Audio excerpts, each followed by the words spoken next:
हम करने वाले हैं atomic size, ionization potential, electron affinity and electronegativity.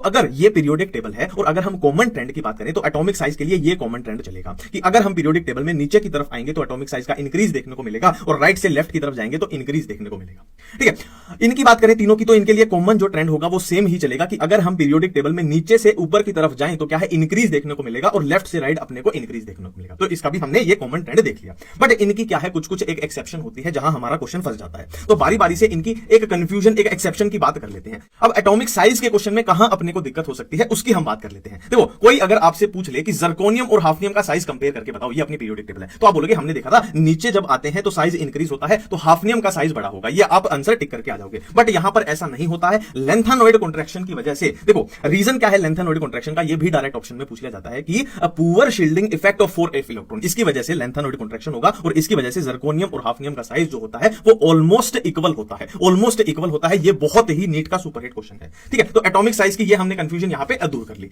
अब आयनाइजेशन पोटेंशियल में क्या कंफ्यूजन, क्या दिक्कत अपने को हो सकती है। देखो, अगर आपसे पूछ लिया जाए कि आयनाइजेशन पोटेंशियल का ऑर्डर बताओ, ये अपना डायरेक्ट आपके सामने पीरियड लिख दिया है कि आप बोलोगे कि अगर आप क्या बोलोगे फिर, अगर हम इस डायरेक्शन में जाते हैं तो आयनाइजेशन पोटेंशियल इंक्रीज होता है, तो आप ये ऑर्डर सिंपली लगा के आ जाओगे। बट यहां पर होता क्या है, यहां पर होता क्या है, देखो ये बेरिलियम जो है S2 है यानी फुल्ली फिल्ड ऑर्बिटल है और ये नाइट्रोजन का P3 यानी हाफ फिल्ड ऑर्बिटल है। तो हमें पता है fully filled orbital and half filled orbital क्या होते हैं, स्टेबल होते हैं। तो आयनाइजेशन पोटेंशियल में हमें इलेक्ट्रॉन निकालना है, तो इनकी कॉन्फिगरेशन बहुत स्टेबल है, तो इनसे इलेक्ट्रॉन निकालना थोड़ा मुश्किल हो जाएगा। मुश्किल हो जाएगा तो करना क्या है, याद अपने को क्या रखना है कि इनको एक स्टेप जंप करा देना है कि बेरिलियम एक स्टेप जंप करके बोरोन से आगे निकल जाएगा, नाइट्रोजन एक स्टेप जंप करके ऑक्सीजन से आगे निकल जाएगा। याद रखना सिर्फ एक ही स्टेप जंप कराना है, तो ये अपना ऑर्डर बनके आ जाएगा कि बेरिलियम बोरोन और कार्बन के बीच में आ गया और नाइट्रोजन क्या है, ऑक्सीजन और फ्लोरीन के बीच में आ जाएगा। तो ये अपना आयनाइजेशन पोटेंशियल का ऑर्डर बनके तैयार हो गया है। ठीक है, नेक्स्ट कहां कंफ्यूजन हो सकती है, इलेक्ट्रॉन एफिनिटी में कहां पर कंफ्यूजन हो सकती है वो भी हम देख लेते हैं। देखो, इलेक्ट्रॉन एफिनिटी में अगर आपको बोल दे इनका ऑर्डर लगाओ, है ना, ये आपको ग्रुप्स दे दिए, इनका ऑर्डर लगाओ, तो आप बोलोगे बहुत सिंपल है कि ऊपर जाने पे इलेक्ट्रॉन एफिनिटी का इंक्रीज हो रहा था और आप ये ऑर्डर लगा।